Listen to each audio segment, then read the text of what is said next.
ഒരിക്കൽ യാക്കോബിനോട് പറഞ്ഞ ഒരു കാര്യമുണ്ട്, അവനെ മുഖത്ത് നോക്കി വിളിച്ചത് പുഴുവെന്നാണ്. Praise God. യെശയ്യാ പ്രവചനം 41-ാം അധ്യായം അതിൻ്റെ 14-15 വാക്യങ്ങളെല്ലാം വായിക്കുമ്പോൾ ഒന്ന് ആലോചിച്ച് നോക്കി.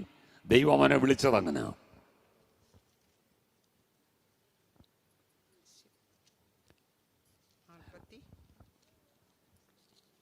പുഴുവായ യാക്കോബേ.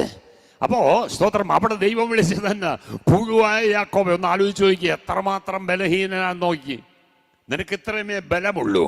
പുഴുവായ യാക്കോബേ, ഇസ്രായേൽ പരീക്ഷയെ ഭയപ്പെടേണ്ട, ഞാൻ നിന്നെ സഹായിക്കുമെന്ന് യഹോവ അരുളി ചെയ്യുന്നു.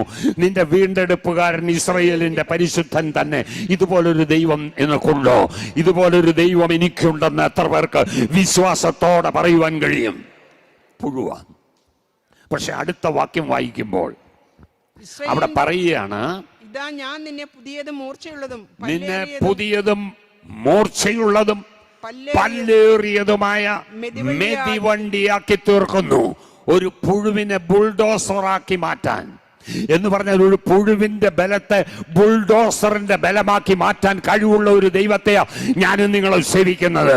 അങ്ങനെയാണെങ്കിൽ ഒരു ബുൾഡോസറിന്റെ മുമ്പിൽ ഒന്നും തടസ്സമായി നിൽക്കത്തില്ല. ഇന്ന് പകൽക്കാലം വിശ്വാസത്തോടെ പറ, എന്നെ മെതിവണ്ടിയാക്കി മാറ്റുന്ന ഒരു ദൈവം എനിക്കുണ്ട്.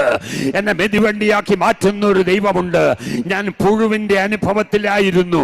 ഹല്ലേലൂയ. ഞാൻ ഇതോടുകൂടി തീർന്നു പോകും, ഇതോടുകൂടി എന്റെ കാര്യം തീരും, ഇത് നടക്കത്തില്ല എന്ന് പറഞ്ഞ് അല്ല, ഇന്ന് പകൽ കടന്നു വന്നിരിക്കുന്ന ദൈവമൈതലേ, നിന്നെ കൊണ്ട് തന്നെ നിന്നെ മെതിവണ്ടിയാക്കി ഈ വിഷയത്തിന്റെ മേൽ നിനക്ക് പ്രവർത്തിപ്പാൻ ശക്തിയും ബലവും അധികാരവും തരുന്ന ഒരു ദൈവകൃപ യേശുവിന്റെ നാമത്തിൽ വ്യാപരിക്കട്ടെ. ഹല്ലേലൂയ. സ്തോത്രം.